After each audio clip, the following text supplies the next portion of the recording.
Hi viewers, welcome to Aarav Nellai channel. இன்றைக்கி முருங்கைக்காய் குழம்பு எப்படி செய்கிறதுன்னு பார்ப்போம். வாங்க வீடியோக்குள்ளே போகலாம்.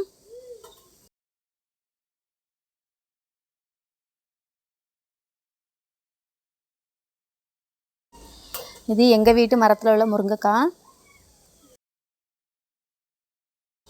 முருங்கைக்காவை பறிக்கிறேன். இது ரொம்ப லாங் சைஸ் முருங்கைக்காய். 3 முருங்கைக்காய் பறித்து வச்சுருக்கேன். முருங்கைக்காவை பறித்து சின்ன சின்ன பீஸாக கட் பண்ணி வாஷ் பண்ணி வச்சுருக்கேன். இப்போ சட்டி அடுப்பில் வச்சு சட்டி கொஞ்சம் சூடானதும் எண்ணெய் ஊற்றுறேன்.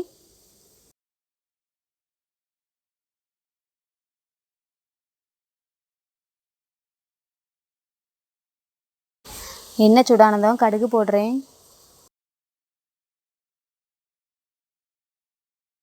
அதோட வெந்தயம் ஆட் பண்ணுறேன். ஆல்ரெடி கட் பண்ணி வச்சுருக்கிற சின்ன உள்ளி ஆட் பண்ணுறேன்.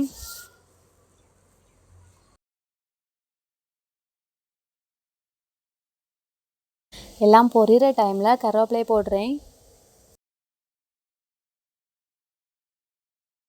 கட் பண்ணி வச்சுருக்கிற சின்ன வெங்காயத்தை உள்ளே போடுறேன்.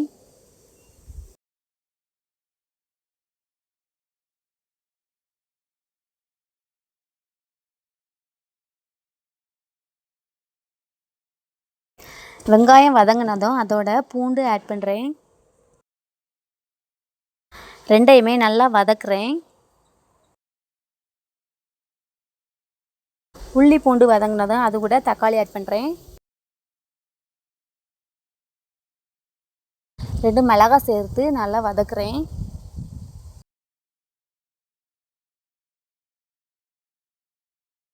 சீக்கிரமாகவே வதங்குறதுக்கு கொஞ்சமாக உப்பு ஆட் பண்ணுறேன்.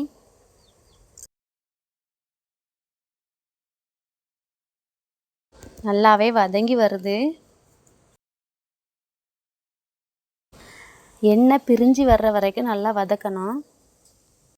எண்ணெய் தனியாக பிரிஞ்சு வந்திருக்கு. இந்த ஸ்டேஜில் கட் பண்ணி வச்சுருக்கிற முருங்கைக்காவை போடுறேன்.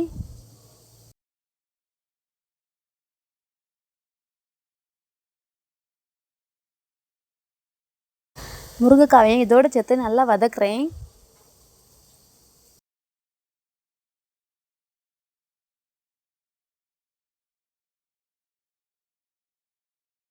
இப்போ குழம்பு மிளகாய் தூள் ஆட் பண்ணுறேன்.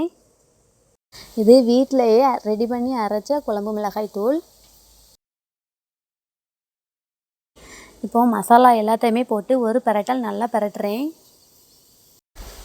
அப்போ தான் முருங்கைக்காயில் நல்லா மசாலா பிடிக்கும். இப்போ இதோட புளி தண்ணி ஆட் பண்ணுறேன்.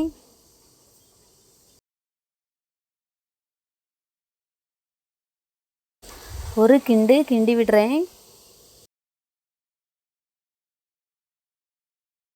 ஆல்ரெடி தேங்காய், உள்ளி, ஜீரகம், 2 வத்தல் இதெல்லாம் போட்டு அரைச்சி வச்சுருக்கேன். இந்த பேஸ்ட்டை இப்போ உள்ளே தட்டுறேன்.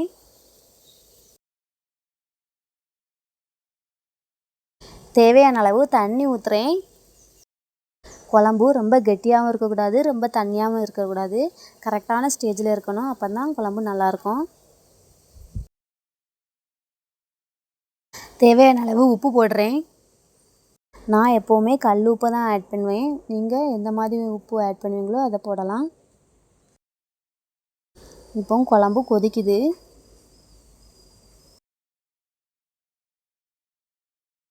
குழம்பு கொதித்து முருங்கைக்காயெலாம் வெந்து வருது.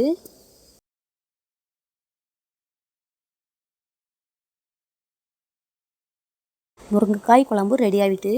உங்களுக்கு இந்த டிஷ் பிடிச்சிருந்தா லைக் பண்ணுங்கள், ஷேர் பண்ணுங்கள், சப்ஸ்கிரைப் பண்ணுங்கள். தேங்க்யூ ஃபார் வாட்சிங்.